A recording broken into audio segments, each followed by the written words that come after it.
Nicknames of 7 of the best big men in NBA coming at ya!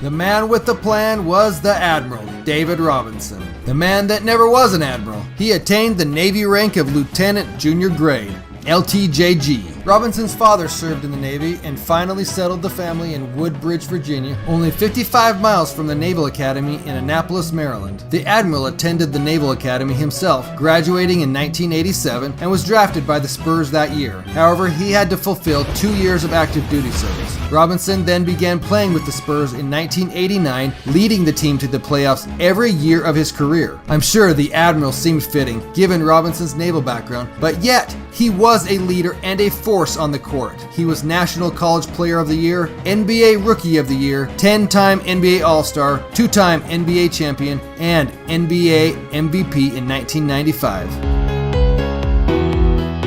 I tried to not include nicknames that were merely rhymes with people's names or part of a player's names, like Shaq, T-Mac, KJ, D-Rose, Horny, or King James. However, Olajuwon has to be included. His nickname, The Dream, didn't simply rhyme with Hakeem. The man from Nigeria became the shadow of defenders' dreams with his post moves. Hakeem had finesse on the court and a post fake known as the Dream Shake that left other big men guarding a vision of Olajuwon while the real one slithered around them and scored at the rim. The Dream may be the best big man to play the game since Kareem. His stats certainly are an argument for that. Number 11 in scoring, number 13 in rebounding, 8th for steals, and the most blocks in NBA history by a large margin. Shaquille O'Neal commented once that the only person that Shaq couldn't intimidate was the Dream. Being able to shake off defenders with stunning magic certainly would give confidence to a player.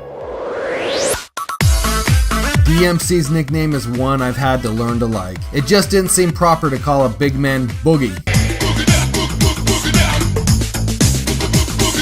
The Kentucky Wildcat earned the nickname Boogie, not so much from his dancing skills, but from his moves on the court. DeMarcus played 1 season for UK in the 2009-2010 season alongside John Wall and Eric Bledsoe. Cousins was drafted 5th overall by the Sacramento Kings and chosen for the All-Rookie team in 2011. He has been selected for 4 NBA All-Star teams. Former NBA point guard Rod Strickland was working in administration at the University of Kentucky in 2009. Rod watched the team practice each day. He saw Cousins doing guard-like moves that a 6'11 player just didn't do. Rod told DeMarcus, "Man, you got a lot of boogie."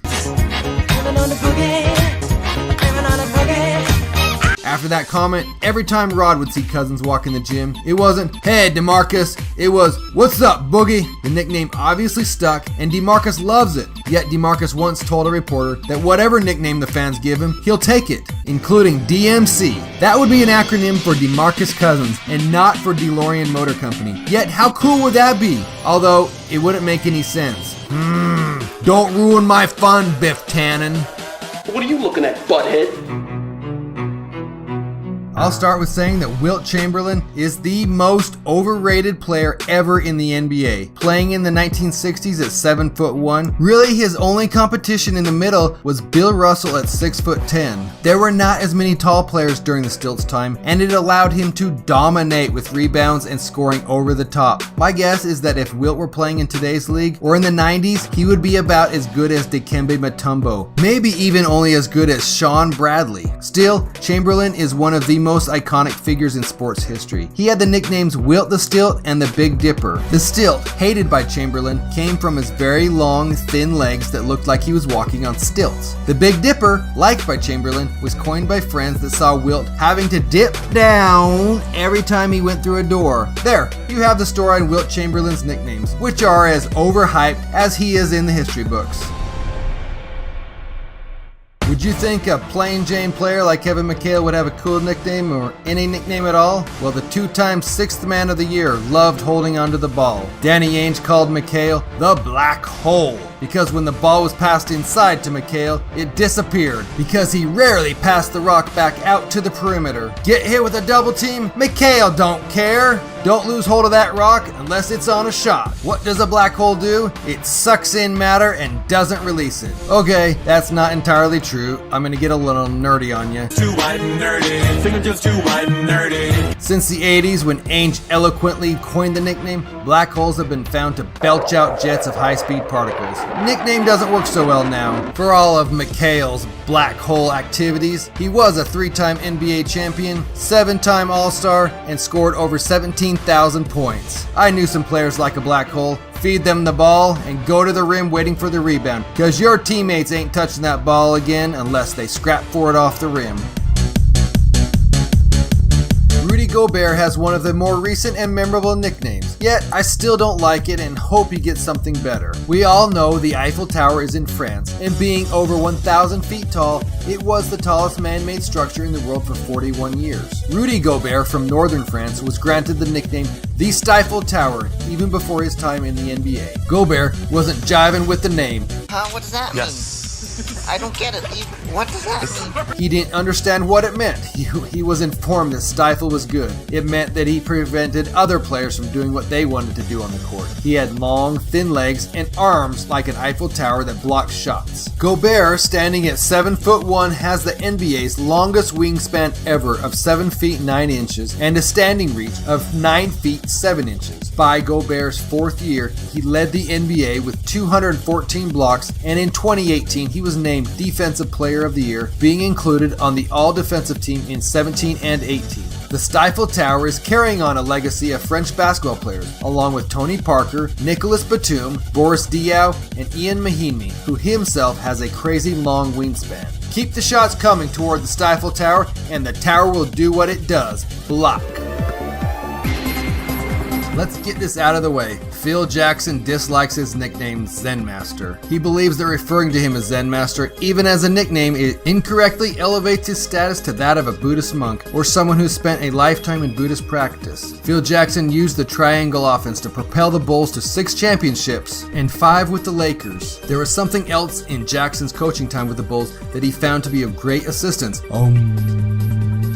Meditation and Eastern philosophies. This is where the Zen Master nickname began. When Phil was a college freshman in North Dakota, Okay, are you sure? he took a long car ride with his older brother Joe. Driver picks the music, shotgun shuts his cake hole. The bros talked philosophy. Phil had found Darwinism after being raised in a Pentecostal family. The more experienced Joe shared his discoveries of Eastern philosophy. Phil searched the philosophies himself and embraced them. He embarked on a lifelong journey with this new discipline by sitting with a group of Zen students in his home state of Montana during the summers. Then comes along George Mumford. Mumford was a sports psychologist and mindfulness expert. Phil employed Mumford to help his teams with meditation and being in the moment. If you listen to interviews with Jordan in the 90s, he speaks a lot about being in the zone. Athletes around the world are always working to get in that zone. The zone is where everything goes right for you. It is the fantastical place where you feel weightless, run like lightning, see everything in perfect focus, and time and space bow at your mercy. This, in the zone or in the moment mentality, was a core principle of George Mumford. The first time Kobe Bryant met George Mumford in 1999, he was immediately suspicious. Bryant couldn't believe that a National Basketball Association coach would actually use precious practice time to have his players sit on the floor in the dark and meditate. Today, the 36-year-old Bryant considers Mumford one of the most influential figures in his life, someone who has helped him learn how to better cope with the intense, consuming pressures of top-level athletic competition. The Zen Master had some help to earn the nickname, but he was the catalyst that championship teams needed to show their greatness. Long live the Zen Master!